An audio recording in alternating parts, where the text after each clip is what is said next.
Bismillahirrahmanirrahim. Assalamualaikum warahmatullahi wabarakatuh.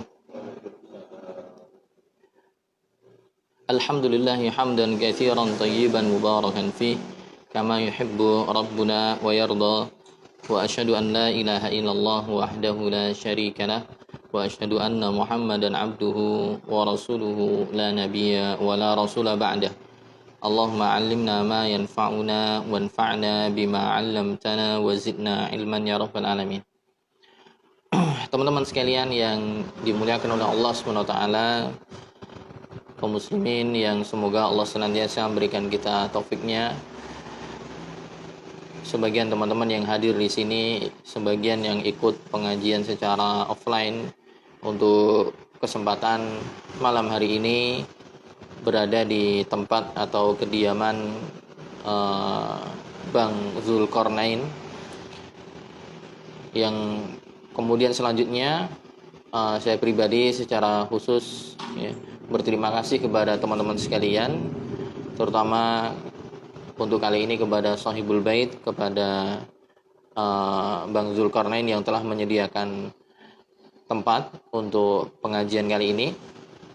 Juga teman-teman yang lainnya, Mas Eko, Mas Gatot, dan yang lainnya yang bersedia hadir di sini, walaupun agak gerimis, agak hujan-hujan, tapi mau hadir ke sini dalam rangka pengajian setiap Sabtu malam Ahad, walaupun ada selingannya juga nanti. Kadang setiap Sabtu, kadang nanti ada selingan satu pekan libur.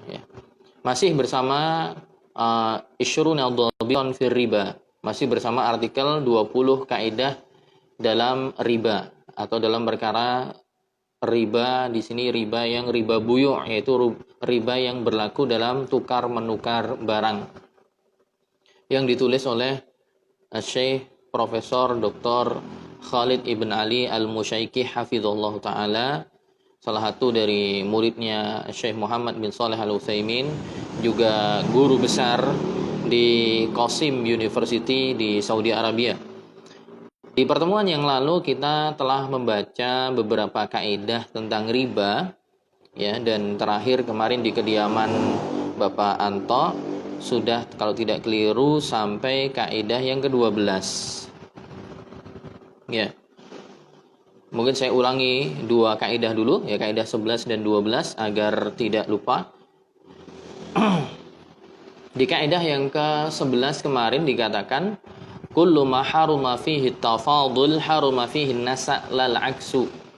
Setiap barang yang haram untuk dilebihkan ketika menukar, setiap barang yang diharamkan untuk dilebihkan, alias setiap keharaman jika ada kelebihan dalam tukar menukar barang tadi, maka ketika ditunda pun juga terlarang. Kalau ketika dia ditukar tidak boleh ada lebihan, berarti penundaan pun juga tidak boleh. Namun tidak untuk sebaliknya. Maksudnya sebaliknya, kalau misalnya larangannya hanya pada pengakhiran, dilarang diakhirkan, maka tidak serta-merta kemudian dilarang juga untuk dilebihkan. Ada juga yang kemudian nanti boleh. Saya kasih contoh. Misalnya barang yang ditukar adalah satu jenis, rupiah dengan rupiah. 10.000 ditukar dengan 10.000, maka harus sama, tidak boleh lebih. Harus sama 10.000, maka nanti misalnya dipecah juga menjadi ribuannya 10 atau 2 ribuannya 5. Jadi 10.000 ditukar dengan 10.000 juga. Nggak boleh ada lebihan. Ketika uang 10.000 ditukar harus dengan 10.000 juga, maka juga tidak boleh untuk diakhirkan. Misalnya 10.000 saya kasih sekarang, kemudian tukerannya baru sejam lagi, ini tidak boleh. Maka setiap barang yang ditukar dituntut harus sama, maka diakhirkan juga tidak diperbolehkan. Satu sa' kurma ditukar dengan satu sa' kurma. Satu sa' dengan satu sa' harus sama. Nggak boleh yang satu sa', yang satu setengah. Nah, ketika dituntut sama, maka diakhirkan juga nggak boleh. Harus langsung. Tapi tidak semua barang yang diakhirkan nggak boleh, kemudian dilebihkan juga nggak boleh. Kalau yang dilebihkan nggak boleh, otomatis diakhirkan juga nggak boleh. Tapi kalau yang dilarang adalah pengakhirannya, tidak otomatis ditambah juga tidak boleh. Ada yang boleh. Contohnya ketika dolar ya, dolar ditukar dengan rupiah. Dolar ditukar dengan rupiah itu nggak boleh diakhirkan, harus setelah terima kontan. Tidak boleh diakhirkan. Dolar dengan rupiah harus setelah terima kontan, tidak boleh diakhirkan. Tapi apakah kemudian juga harus sama? Enggak. Boleh dolarnya $1, kemudian rupiahnya menjadi 15.000 misalnya. Nah, ini ukurannya boleh beda. Ya. Jadi tidak semua yang dilarang dalam masalah pengakhiran kemudian dilarang juga dalam masalah kelebihan. Ya. Boleh kita menukar 1 gram emas ditukar dengan 10 gram perak. Boleh. Ya. Tapi yang dilarang adalah hanya sisi pengakhirannya saja. Nah, itu kemarin kaidah yang ke-11. Kemudian kaidah yang ke-12 kemarin yang sudah kita bahas juga, az-ziyadatu fid dain muqabilal ajal riba. Az-ziyadatu fid dain muqabilul ajal riba. Bertambahnya hutang ya, untuk menunda pembayaran ini adalah riba. Ini jelas. Kalau ini ya jelas. Ini sebenarnya juga masuk pada kaidah riba duyun, yaitu riba utang piutang. Yang mana seseorang utang 1 juta, kemudian pas pembayaran misalnya saya utang 1 juta, besok saya bayar awal tahun 2021. Ketika awal tahun di tanggal 1 Januari kemudian ditagih. Kemudian dia tidak mampu untuk bayar di tanggal itu misalnya. Atau si pemberi piutang mengatakan mau dibayar sekarang atau besok. Ya. Kalau mau dibayar besok, sebulan lagi tambah 5% misalnya. Nah, yang demikian adalah riba. Justru ini adalah riba yang paling parah, yaitu riba jahiliyah. Makanya dikatakan ini adalah praktek riba jahiliyah. Sebagaimana gambaran seseorang memberi utang kepada orang lain, saatnya tiba pembayaran dia mengatakan, pilih engkau lunasi utangnya. Kalau dilunasi utangnya maka sama 1 juta atau 1 juta. Tapi kalau pengen diundur maka kamu tambah bunganya. Ya, ini gamblang jelas insyaallah. Nah, kita sekarang masuk ke kaidah yang ke-13. Idza ta'adzara at-tasawi fir ribawi min jinsin wahidin li sababin fil jinsi aw li sababin kharijin lam tasihha al-mu'awadatu. Ya. Apabila terdapat keadaan yang membuat jika ta'azzara itu ada uzur, yaitu tidak memungkinkan. Apabila terdapat keadaan yang tidak memungkinkan. Tidak memungkinkan adanya apa? Tidak memungkinkan adanya persamaan dalam penukaran barang ribawi. Barang ribawi ini ditukar dengan itu tidak mungkin untuk sama. Dan itu satu jenis. Ya. Lisa babin fil jinsi. Ya. Disebabkan oleh jenis itu sendiri. Aulisa babin kharij. Atau karena ada sebab eksternal. Ada sebab eksternal yang menjadi apa? Tidak bisa ditukar secara sama. Maka kalau tidak memungkinkan untuk sama pertukarannya, lam tasihhal muawadatu. Maka pertukaran menjadi tidak sah. Jadi barang ini ditukar dengan ini dan jenisnya sama. Tapi ketika akan ditukar, ternyata mustahil untuk sama. Nah, ketika demikian maka tidak boleh untuk ditukar. Contohnya apa? Di sini dikatakan apabila pertukaran terjadi pada barang ribawi sejenis, maka disyaratkan harus ada persamaan. Dan setelah terima kontan, ini kaidah yang sudah kita pelajari sebelumnya. Emas dengan emas harus sama, harus kontan. Perak dengan perak sama kontan. Gandum bur dengan gandum bur harus sama dengan takaran sama dan kontan. 1 liter dengan 1 liter langsung.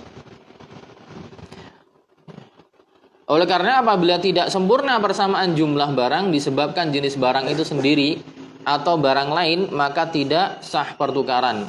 Misalnya apa? Sesuatu yang tidak mungkin sama. Di sini dikasih contoh. Yaitu ketika menukar roti dengan gandum.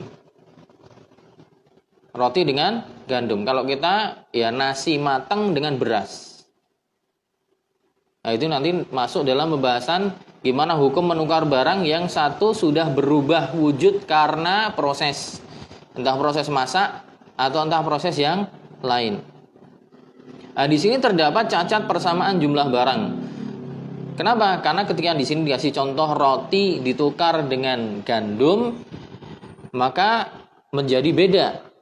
Karena gandum ditukar dengan volume, ya, volume dengan takaran alias dengan liter. Adapun roti tidak diukur dengan takaran, tapi dia diukur bijian. Ya, nanti akan datang penjelasan tentang hukum apabila barang ribawi yang tidak dapat lagi diukur dengan timbangan atau takaran karena telah diproses menjadi produk yang lain. Gimana itu hukumnya? Apakah barang tersebut masih tetap termasuk barang ribawi atau telah berubah? Nah, di sini nanti akan terjadi perbedaan pendapat ulama. Nah, yang terpenting apabila kita menukar roti yang terbuat dari gandum dengan gandum, kita katakan bahwa persamaan jumlah di sini tidak sempurna. Nah, ini nanti menjadi khilaf ulama. Ya, ada yang mengatakan ketika barang ribawi itu sudah berubah wujud karena ada proses masak misalnya, maka dia sudah bukan barang ribawi lah lagi.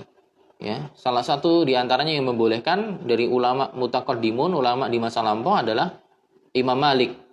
Ya, Imam Malik yang membolehkan. Yang melarang diantaranya adalah Al-Imam Syafi'i. Ya. Yang membolehkan seperti Imam Malik, Laits bin Sa'ad, Abu Thawr, Ishaq, Sufyanus Tsauri dan yang lainnya.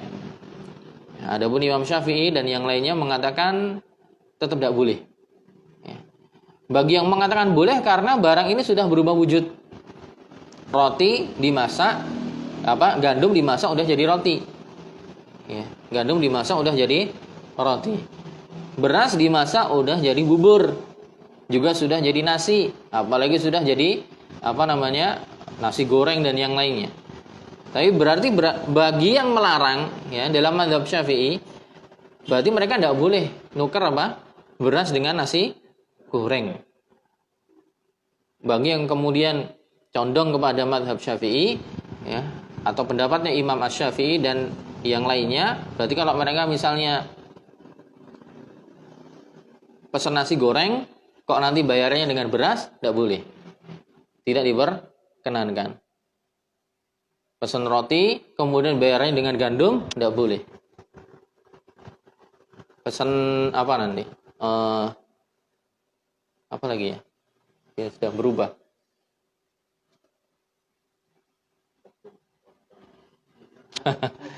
Iya. Sampelnya agak susah ya. Tapi paling tidak pelajarannya begitu ya, kita paham. Jadi ada sebagian ulama yang mengatakan boleh, ada yang enggak. Yang mengatakan tidak boleh karena dua-duanya masih dari asal yang sama. Roti asalnya dari gandum dan ini gandum masih satu jenis. Adapun yang mengatakan boleh, tadi yang nggak boleh. Ada yang mengatakan boleh karena gandumnya sudah berubah wujud menjadi ya produk yang lain, menjadi jenis yang lain karena dia sudah jadi roti, ya maka menjadi diperbolehkan. Nah, tapi di sini masuk kaidah yang disampaikan oleh Syekh Khalid bahwa jika ada dua barang yang ketika ditukar mustahil atau tidak mungkin untuk sama, maka tidak sah pertukarannya alias tidak boleh. Ya, berarti di sini ya beliau sepertinya condong kepada yang tidak membolehkan ya. Dan itu lebih hati-hati ya, lebih hati-hati. Kemudian kaidah ke-14, kullu syai'aini jama'ahuma ismun wahidun min aslil khilqah fahuma jinsun wahidun. Jika ada dua barang ya, dua barang ini terbuat dari satu bahan yang sama, maka keduanya adalah satu jenis.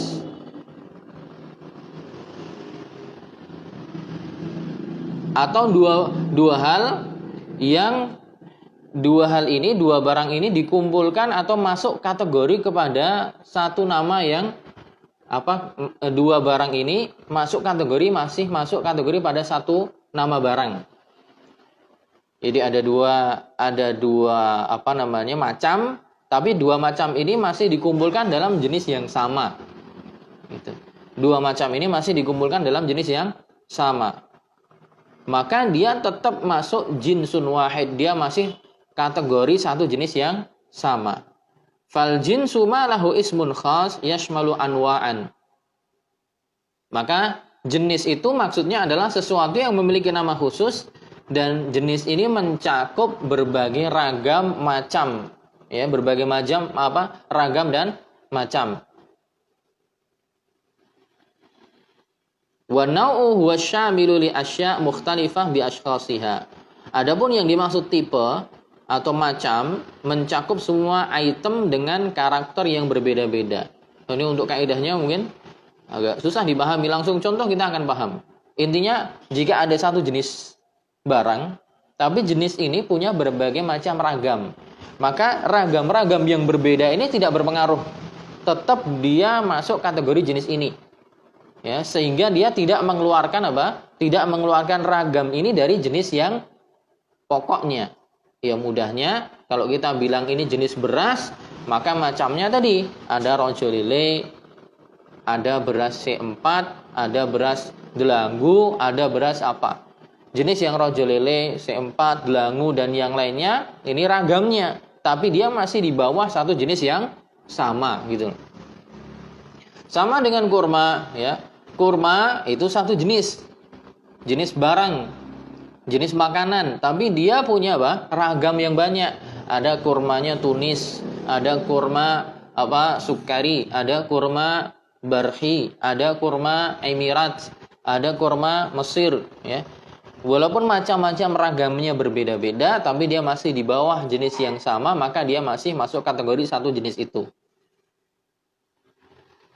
Nah, kemudian di sini kasih contoh juga, misalnya gandum, ya. Gandum itu ternyata juga dikatakan satu jenis, tapi dia punya ragam. Ada nanti gandum namanya hintoh, ada gandum laqimi, ada gandum ma'iyah. Ya sama dengan tadi kita katakan beras di negeri kita, ya, beras punya berbagai macam ragam, beras Jawa, beras macam-macam itu. Nah, beras nanti ada beras basmati juga, beras tapi beras basmati yang biasanya digunakan untuk nasi mandi atau nasi kebuli yang panjang-panjang itu.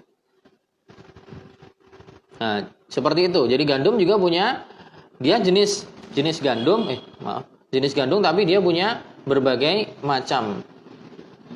Kambing juga itu satu jenis. Kambing dia satu jenis, tapi kambing dia punya jenis kambing kacangan, kambing etawa, ada yang domba. Tapi domba, kambing kacangan, kambing etawa itu semua masih di bawah satu jenis yang sama, yaitu kambing. Nah, tapi tentunya bagi yang mengatakan daging ada ribanya, ya ini menurut pendapat Syekhul Islam Ibnu Taimiyah. Karena Syekhul Islam Ibnu Taimiyah mengatakan setiap makanan, ya, makanan yang bisa ditimbang atau ditakar ada ribanya. Ya berarti daging pun ada ribanya kalau menurut pendapat beliau.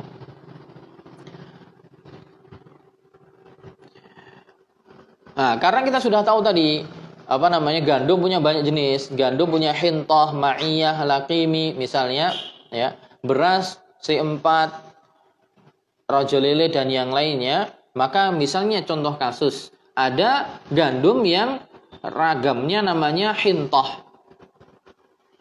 Adalah macam dari jenis gandum. Jenisnya dia adalah gandum, sedangkan hintoh ini adalah salah satu tipe dari gandum itu. Maka apabila kita memiliki sekantong gandum hintoh dan sekantong lagi gandum hintoh, kedua kantung ini macamnya sama, namun bisa berbeda pada zatnya atau sifatnya. Maka macam-macam barang itu mencakup item-item yang berbeda. Apabila memiliki perbedaan tipe atau macam, maka ini disebut jenis barang. Contoh yang lain, kurma sukari, kita punya 3 kantong kurma sukari, 3 kantong dinamakan macam. Mengapa? Karena sudah terpecah menjadi item-item berbeda.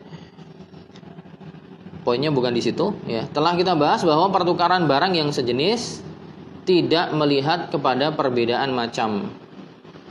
Tatkala kita hendak menukar gandum, kita tidak melihat perbedaan macamnya. Kita menukar gandum hintoh dengan gandum laqim atau ma'iyah, maka tetap diharuskan tunai. Intinya poin kaidah yang dijelaskan oleh Syekh di sini adalah satu jenis gandum misalnya tadi, satu jenis gandum ini punya ragam, yaitu hintoh, laqimi, kemudian juga ma'iyah misalnya. Hintoh, laqimi, ma'iyah ini masih pada lingkup kategori gandum.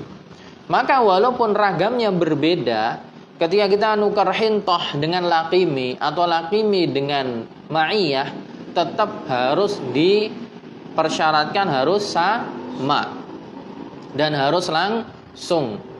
Ya, 1 sa' dengan 1 sa', 1 liter dengan 1 liter. Sama juga dalam masalah beras. Berasnya kita punya beras rojo lele, mau ditukar dengan beras delanggu. Ya, walaupun ketika dijual ada perbedaan harga, ketika beras delanggu mau ditukar dengan rojo lele, tetap harus sama ukurannya 1 liter dengan 1 liter. Ya, dan harus langsung. Karena rojo lele dan delanggu ini masih di bawah kategori jenis yang sama. Jadi ragam yang berbeda ini tidak mempengaruhi kemudian boleh untuk saling melebihkan dalam menukarkan, ini tidak berdampak demikian. Tetap ketika ditukar tetap harus sama. Bisa dipahami ya? Insyaallah.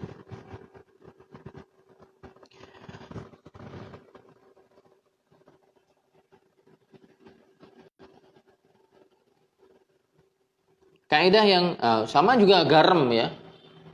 Garam itu satu jenis, tapi nanti garam ada garam apa? Garam kerasa. Ngertos ya garam kerasa? Garam kerasa itu yang dijual bongkahan kotak-kotak kasar itu. Nah, garam kerasa, ada yang garam yang biodium itu, yang ini. Kemudian sekarang ada garam lagi yang mahal tuh. Garam Himalaya. Ngertos ya? Garam Himalaya. Mahal itu, 1 bungkus berapa ratus ribu itu. Garam Himalaya, garam kerasa, sama garam yang iodium yang ini di bungkusan itu. Nah, karena garam itu masuk kepada barang ribawi, ketika seorang misalnya nukar garam kerasa dengan garam Himalaya, tetap harus sama. Walaupun ini ragamnya beda, tapi tetap harus sama. Nah, kalau pengen nggak rugi ya udah garam Himalayanya jual dulu, dapetin uang baru untuk beli garam yang biasa. Oke, itu kaidah yang ke-14. Kaidah yang ke-15. Furu'ul ajnas idza bi'at bi jinsiha ishturita fiha at-tasawi. Furu'ul ajnas, yaitu cabang-cabang atau ragam-ragam dari jenis barang tertentu. Jika dijual dengan jenisnya, jenis yang sama, maka disyaratkan adanya kesamaan fi sifatil maqsudah bil aqdi. Harus disyaratkan adanya kesamaan sifat yang ditujukan dan dimaksudkan dalam akad. Jenis barang ini. Nah, barang ini punya cabang ragamnya tadi. Barangnya jenis ini, misalnya beras, misalnya jagung. Nah, dia punya jenis yang bermacam-macam. Ketika jenis yang bermacam-macam ini akan dijual dengan jenis yang serupa, maka usturita fiha at-tasawi, dipersyaratkan harus sama. Fi sifatil maqsudah, tapi disyaratkan sama pada sifat atau karakter barang tersebut harus sama. Nah, ini agak susah. Tapi dengan contoh akan paham. Contohnya maksudnya gini. Contohnya gandum halus jenis dakik. Apabila ditukar dengan gandum halus jenis dakik, maka disyaratkan harus sama. Nah, gandum halus jenis dakik apabila ditukar dengan gandum halus dakik, itu gandum yang sudah ini sudah jadi tepung. Oke.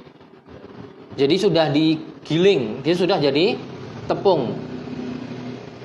Ketika sudah jadi tepung ditukar dengan yang sudah jadi tepung, maka harus sama. 1 liter dengan 1 liter, 1 sa' dengan 1 sa'. Tidak boleh menjual 1 sa' gandum halus jenis dakik dengan 1 sa' gandum halus jenis jurais. Jurais itu juga gandum dari bur, biji, digiling, tapi tingkat kehalusannya berbeda. Nah, yang demikian tidak boleh.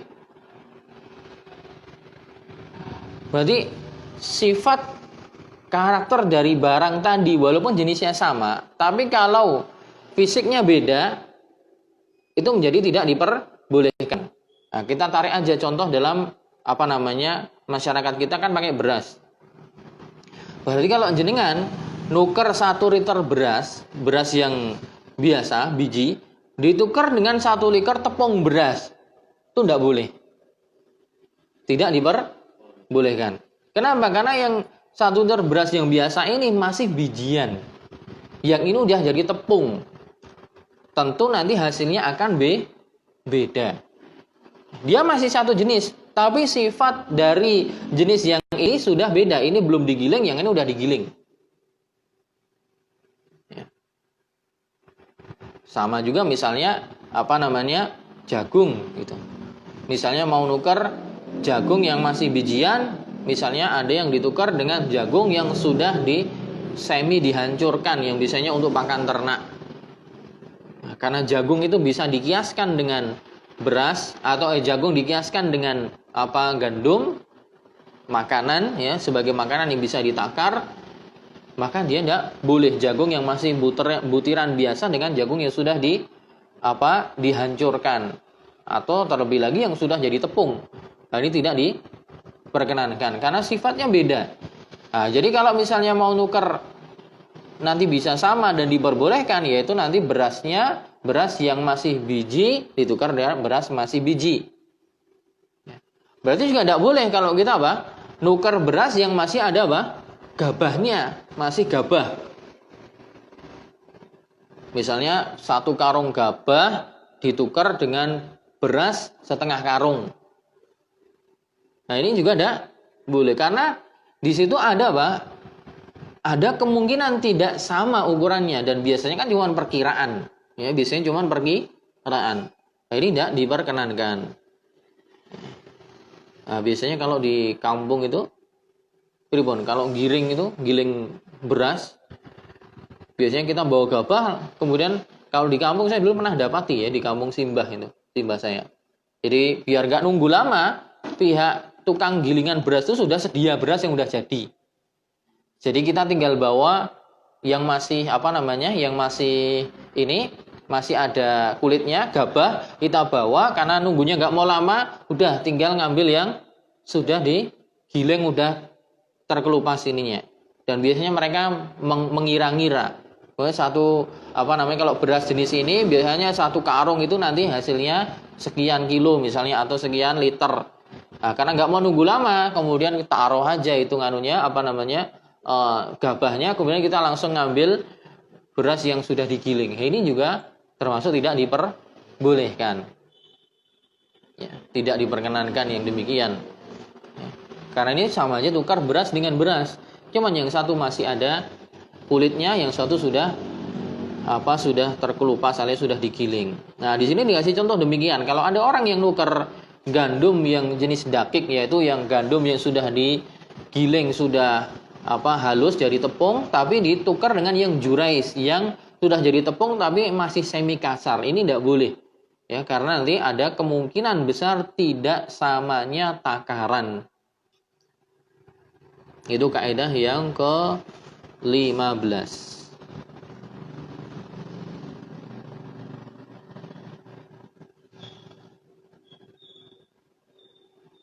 Kaidah yang ke-16.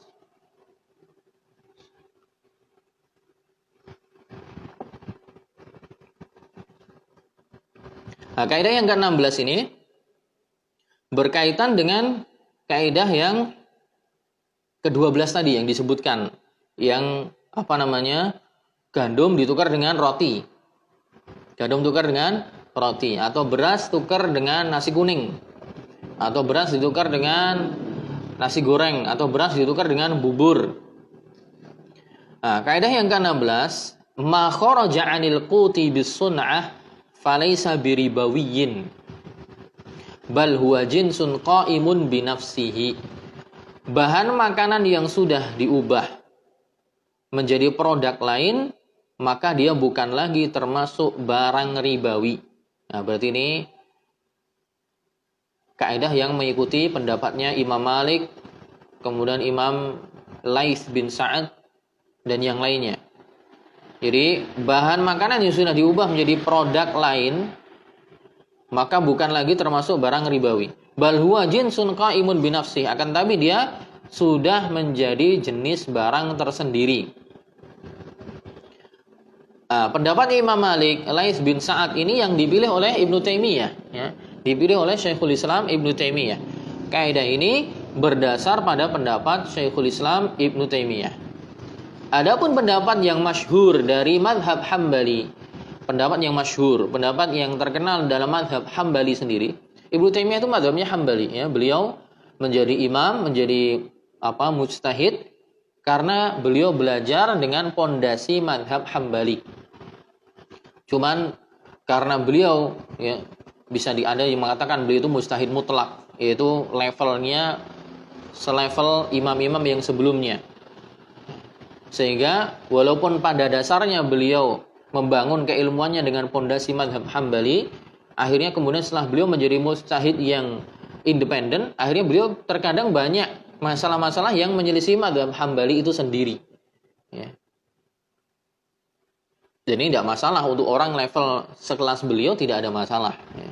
Namun untuk kita, ya, orang-orang yang levelnya di bawah itu, maka kita cukup mengikuti ulama yang kita yakini keilmuannya, yang kita mantap dan tenang ketika mengikuti pendapat mereka, ya, mana yang kita ikuti. Walaupun sebagian yang lain ada yang mengatakan ikut mazhab tertentu, dan itu salah satu pendapat ulama juga. Tapi ada yang lain mengatakan orang awam itu mazhabnya adalah mengikuti ulama yang dia tanya, ya. Ulama yang dia tanya siapa dalam satu permasalahan, maka dia mengikuti mazhab dari ulama yang dia tanya. Dan itu dulu sudah pernah kita jelaskan, ya, di kampus jalanan tentang kaidah usul fikih dan kaidah fikih yang berkaitan dengan orang awam. Kembali ke kaidah ini, bahwa bahan makanan yang sudah diubah menjadi produk yang lain, maka dia sudah bukan termasuk barang ribawi lagi, tapi dia adalah jenis barang yang tersendiri, sudah berdiri sendiri. Dan kaidah ini berdasarkan pendapat dari Ibnu Taimiyah. Walaupun pendapat mazhab Hambali sendiri mengatakan tidak demikian. Nah, pendapat mazhab Hambali berarti mengatakan apa? Walaupun barangnya berubah, tetap masih tidak boleh untuk ditukar kecuali harus sama. Kenapa Syekh Khalid Musyaikih menyebutkan mazhab Hambali? Ya, karena di Saudi memang mayoritas pakai mazhab Hambali, ya.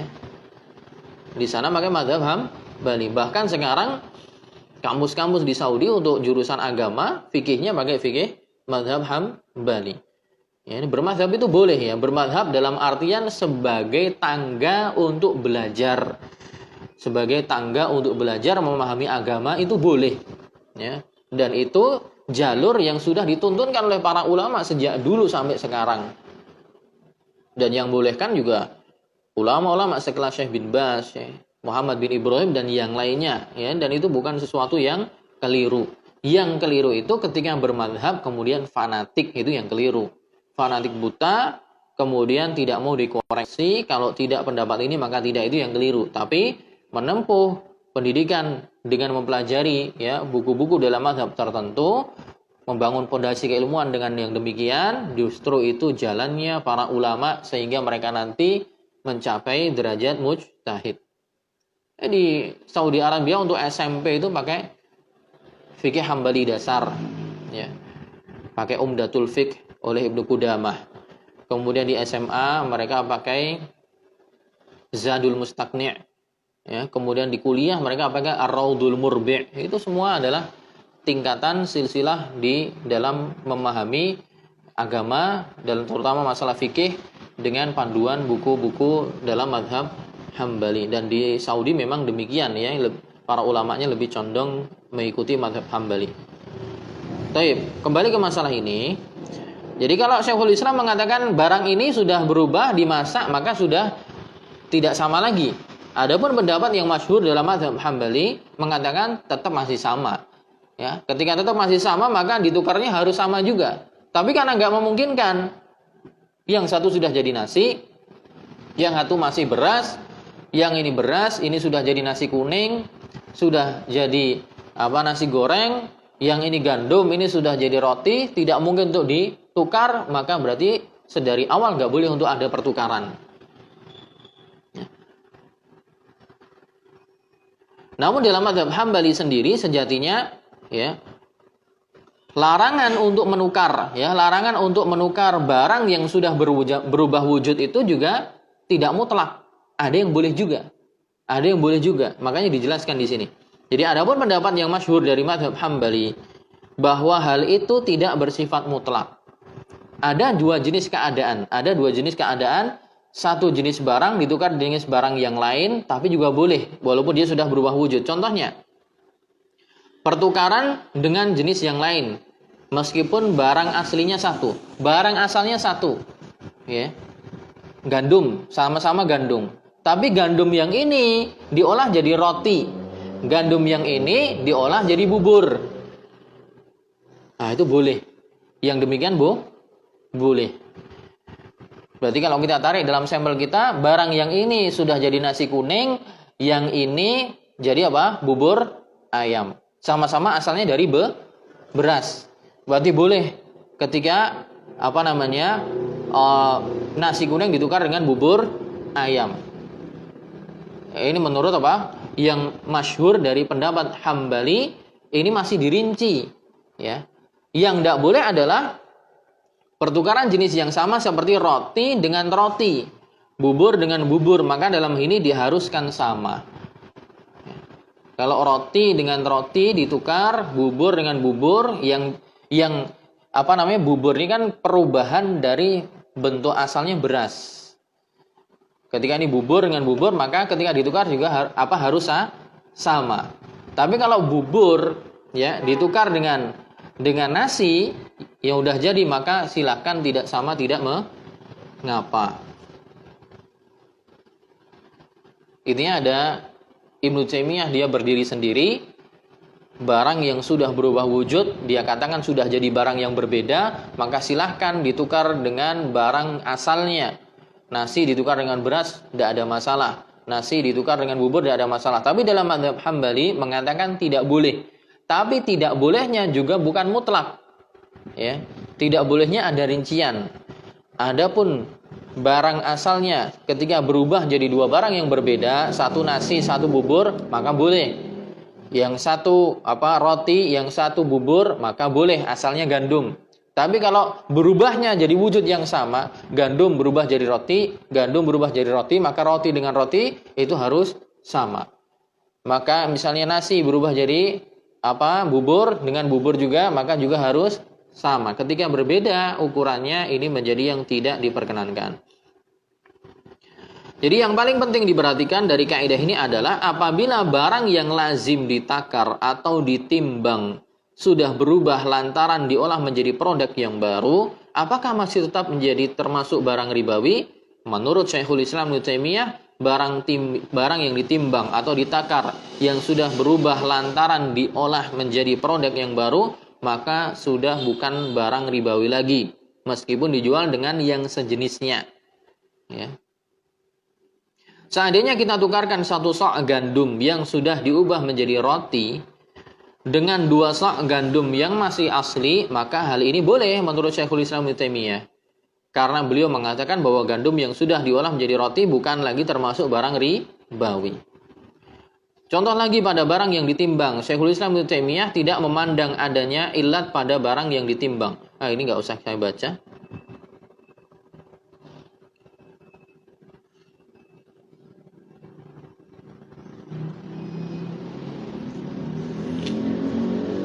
Tapi intinya poinnya di situ, okay? Poinnya di situ. Poinnya kalau menurut Syekhul Islam, maka barang yang sudah keluar dari sudah keluar dari asalnya karena proses, maka dia sudah menjadi barang yang berdiri sendiri. Dan itu pendapat Imam Malik, Laits bin Sa'ad dan yang lainnya. Adapun yang melarang yaitu pendapatnya dan yang masyhur dalam mazhab Imam Ahmad bin Hambal, walaupun masih diperinci. Juga yang melarang adalah pendapatnya dari Al-Imam Asy-Syafi'i rahimahumullahu jami'an. Baik, satu lagi. Berapa nih Mas ini? 40. Satu lagi. Kaidah yang ke-17, la asara lis-siyaghah al-mubahah indal mubadalah. Tidak berlaku ongkos tambahan pembuatan dalam tukar menukar barang. Dalam tukar menukar barang, ongkos pembuatan ya. Tidak ongkos pembuatan atau sesuatu barang yang sudah dirubah gitu. Ini tidak kemudian perubahan itu kemudian menuntut harus ada tambahan. Tetap harus sama, tidak berpengaruh. Jadi maksudnya tidak berlaku ongkos tambahan pembuatan dalam tukar-menukar barang. Ini secara global gini, misalnya orang tukar emas 1 gram atau emas 2 gram, masih batangan, ditukar dengan emas 2 gram yang sudah jadi cincin. Yang satu proses pembuatannya jadi cincin, yang satu belum diproses, ini tidak kemudian membolehkan nanti tukarnya yang batangan harus nombokin gitu. Maksudnya gitu. Tukeran. Punya saya masih murni batangan, punya kamu sudah jadi cincin. Udah enggak apa-apa. Udah saya mau. Saya ngambil yang batangan, kamu saya kasih cincin tapi kamu bayar 50.000. Kenapa? Ongkos. Ini untuk buat jadi cincin ini ada biayanya. Yang demikian tidak berlaku. Walaupun dia sudah jadi cincin, tidak mempengaruhi atau tidak mempengaruhi syarat tadi. Harus sama dan harus langsung. 2 gram ya 2 gram. Tidak memperhatikan wujudnya. Gitu maksudnya. Kaidah ini berbeda dengan pendapat Syekhul Islam. Syekhul Islam Taimiyah berbeda lagi dalam masalah ini. Syekhul Islam mengatakan, pendapat Ibnu Taimiyah mengatakan boleh untuk minta lebihan. Ya. Kamu 2 gram masih batangan, punya saya 2 gram sudah bentuk cincin. Mau tukar, ini tambah 50.000. Menurut Syekhul Islam tidak apa-apa. Menurut Syekhul Islam tidak apa-apa. Beliau berpendapat bahwa ongkos pembuatan berpengaruh. Sedangkan jumhur ulama, namun pendapat jumhur, mayoritas ulama berpendapat bahwa biaya tambahan untuk ongkos pembuatan tidak mempengaruhi dalam pertukaran. Maka tatkala kita menukar emas yang telah dibentuk dengan emas yang belum dibentuk, kemudian diberikan tambahan biaya pembuatan, maka hal ini termasuk riba. Menurut jumhur ya, menurut jumhur ulama ini riba. Hal ini, dalil yang disandarkan adalah hadis Fudalah bin Ubaid. Hadis Fudalah bin Ubaid.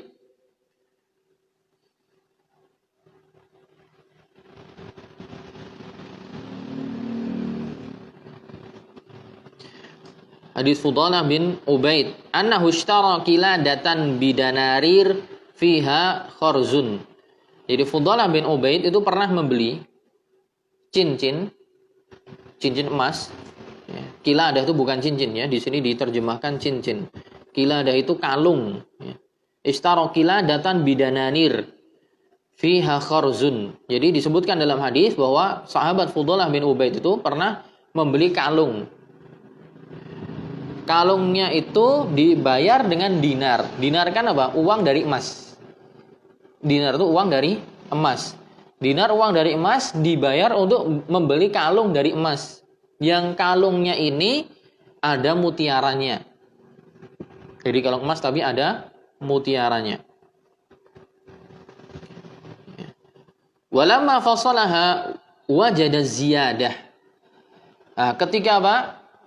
Si Fudalah bin Ubaid ini membeli kalung yang ada mutiaranya dengan dinar, kemudian mutiaranya dicopot, ternyata ukurannya beda. Ukurannya ternyata ada perbedaan. Berat maksudnya. Faqala Nabi SAW, la hatta tufassil bainaha. Wan Nabi SAW yaqul, adz-dzahabu bidz-dzahabi waznan biwaznin, wal fiddatu bil fiddati waznan biwaznin. Maka tatkala hendak dilepaskan ada biaya tambahan. Maka Nabi SAW kemudian bersabda, jangan hingga kamu melepaskannya. Selain itu Nabi juga bersabda, emas dengan emas yang setara. perak dengan perak juga yang setara. Jadi ketika dinar itu beratnya berapa? 1 dinar itu 20 dinar itu 85 gram. 85 gram emas. Berarti 85 bagi 20. 4,25 gram. Ya, jadi apa namanya? 1 dinar itu sekitar 4,25 gram emas. Dan ketika dia ketika dia membeli kalung tadi, kan ada lebihannya. Selain lebihannya adalah si mutiaranya, juga ada yang lain. Maka kemudian Nabi mengatakan tadi, emas dengan emas setara, perak dengan perak setara. Di sini menunjukkan apa? Walaupun emasnya tadi sudah jadi kalung, sedangkan uangnya dia dinar itu masih bentuk uang, Nabi mengatakan tetap setara. Poinnya di situ. Berarti ukurannya harus sama. Padahal tadi ketika dipisahkan oleh siapa? Oleh sahabat Fudalah bin Ubaid, ternyata ada perbedaan timbangan. Dan Nabi mengatakan harus setara. Padahal si kalungnya sudah dalam bentuk yang lain. Kalau misalnya boleh dilebihkan, ya, maka Nabi tidak akan ngomong harus setara. Kan itu sudah ada biaya untuk pembuatan. Nah, ini yang menjadi landasan argumen dari jumhur ulama bahwa walaupun sudah berubah wujud, ada biaya tambahan, tetap disyaratkan harus sama. Tidak boleh berbeda. Baik, mungkin itu dulu kesempatan di malam hari ini.